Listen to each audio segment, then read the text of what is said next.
only in a perfect system. Really just because of the differences. You can kind of feel like the absolutes. How far up does it go? How far down does it go in these various capacities?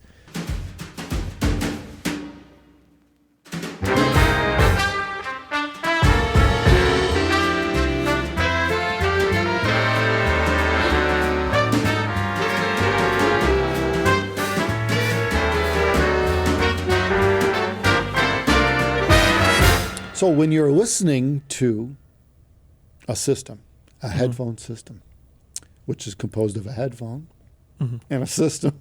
Yes, typically. How do you know, when you listen to the sound of it, how do you know which one's producing the sound? Which one you're hearing?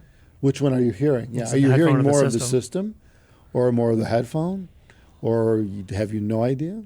And that's a tough thing to ascertain. Well, I guess technically you're listening to both, huh? Technically you are, but how do you know which Well, one's doing what? Theoretically, if you had a perfect headphone or a perfect system, you kind of sort of wouldn't hear it because it would produce no discernible faults. See, You would be that's- hearing or exaggerating the faults of the rest of the gear that isn't perfect.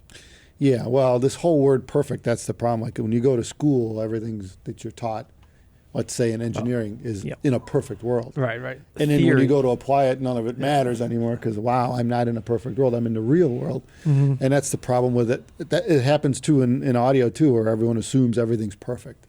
Oh, there's a DAC. And now they all got great specs, so they're perfect. Oh, it's an amp, solid state, great specs, perfect. Nothing can't be that. So it must be the speaker. It's Must a be the common headphone. issue. Yeah. And it is very, very difficult to really know what you're hearing to, what you're listening to.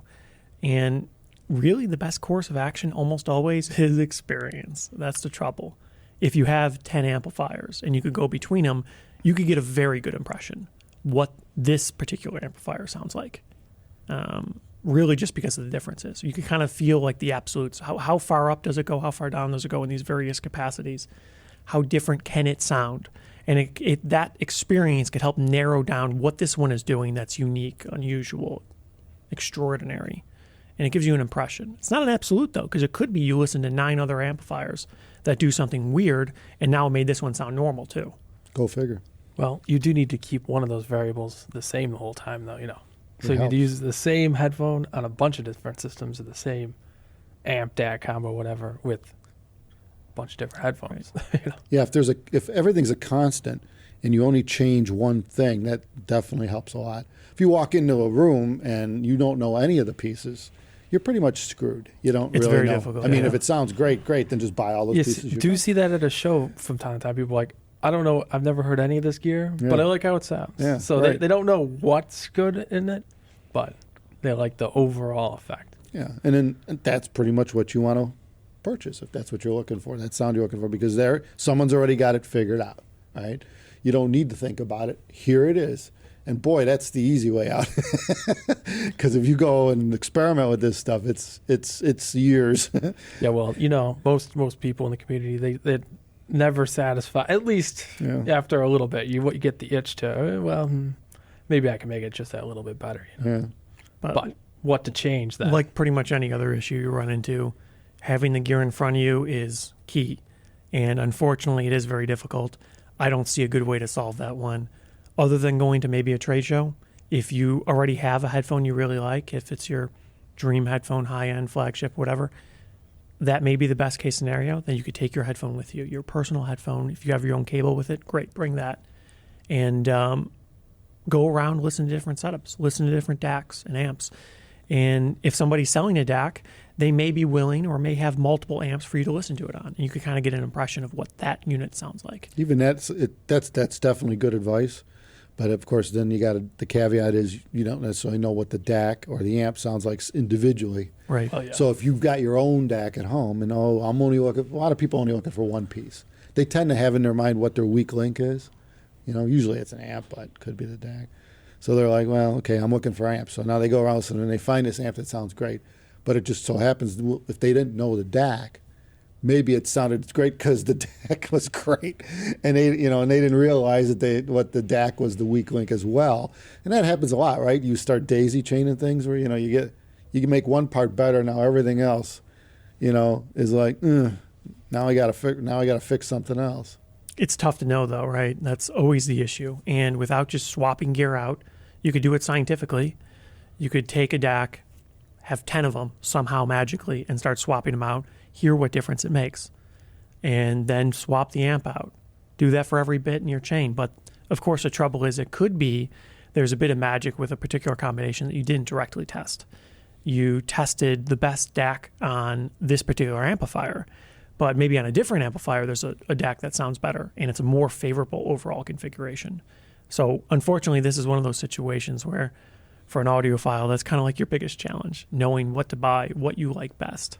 Well, it does help if you have like a local dealer. I know, since we know the guys, you go in there and it's like, you try a bunch of stuff, plugging headphones into all different things, try new things you never tried, and then be like, all right, I want to try this DAC with this amp, and you can do that. But, most people, they wouldn't do that for you might have to be there hours. Yeah. So a lot of times it isn't practical. Yeah, I know. It's always like every time we do that, we go try new stuff, it's like, it's been 3.5 hours. It seems like we just got here. Yeah, I mean, you brought up a couple variables where try this, try that, but one thing you forgot is that's with the headphone being a constant. So technically, people need to understand this because the relationship gets messed up all the time. If you have a headphone and you're only dealing with the one headphone, and that's what you're trying to mate up to electronics, when you do find whatever it is you're looking for, realize that electronics may not mate up to a different headphone. Because there's the third variable. That headphone's going to appreciate a certain sound character of a system, right? And other headphones may not. For example, if you have a darker sounding headphone or one that doesn't do certain things well, and now that the system tends to accentuate those certain things that it doesn't do well and actually gives it a boost, right? It makes the headphone sound more normal. Mm-hmm. Now you go and take a more normal headphone and put it on the same system, and the system's too forward, edgy, bright, whatever, because it's throwing more information out than the headphone requires. The headphone's already playing all that stuff. It doesn't need a system that tilts it that way. So you got to watch it. It's people call it synergy, and that's what it is. It's synergy between the speakers of the headphone and the electronics. That's actually probably the biggest issue we commonly see with systems. It's curious, it was brought up a little later, but people frequently have a system that they really like. They think it's the greatest. They know this particular bit of kit in their system is the best because I've already done this and I knew this one came out ahead. But they fail to reevaluate with changes. And it could be a headphone. It could be you tried 3 other headphones on the system and they were still brilliant. And then you put a different headphone on and you're assuming, well, because of my historical reference, this is probably going to be good on this one as well. And it may not be good with a new headphone. Unfortunately, everything kind of needs to be redone with most changes. Anything really significant like a headphone, it very well could be that you, in fact, were exaggerating some aspect of the sound to fix an issue with something else in the system or the headphone or whatever. And now that change caused this exaggeration to be problematic, this coloration. And we say exaggeration because those tend to be the most obvious. Yeah. You could have things that are not there or missing that, you might not notice. But then you go to play this one track like audience noise or people clapping, and it sounds dullish with one and it sounds brilliant with another one. And it's like, well, what is it? And then, of course, the recordings, you got to know the recording. Well, it really helps to know your music. You got to use music you know. You walk in a situation, you listen to someone else's stuff, and all bets are off. You don't even know. You have no reference point. Yep, see that at shows too. People, I don't know this song, and I don't know any of this gear. Yeah, it's just it's all around a bad idea. You want to try and minimize the variables, but obviously it's impractical a lot of times. Yeah. So it boils down to experimentation. What else is new, right? I guess they always come down to that for some reason. I know no other way. Unfortunately. There is no other way. Yeah, you got to try it. It's got to work for you. And you and you. And what else can you do? That's it. You got to find the stuff that works for you. So it's experimentation. It might take some time. That's okay. Take the time. And the higher up you go in the ladder, everything's got to match up with it. Those $200 amps ain't going to work with those $5,000 headphones. Sorry. Don't care if it worked before or not. It's highly unlikely it's going to be That's a fickle thing to say, but unfortunately, in experience, it almost always is true. Yeah. They could be exceptional in the price range, but a lot of times you take a lower cost, a more budget-oriented amplifier or DAC or something like that, and you move up the chain elsewhere, and a lot of times it really could highlight the faults or the issues with that. Yeah, it might have enough power, right? Or gain. Yeah. It plays loud and all that, but it gets annoying, edgy, blah, blah. You know, the same routine. It's really just, it's a lack of refinement. I mean, when you look at it, you could, why do you think good amps are this big? They're not empty boxes. They're full. They're full of. Well, they could be. Yeah. But they are full of something doing something.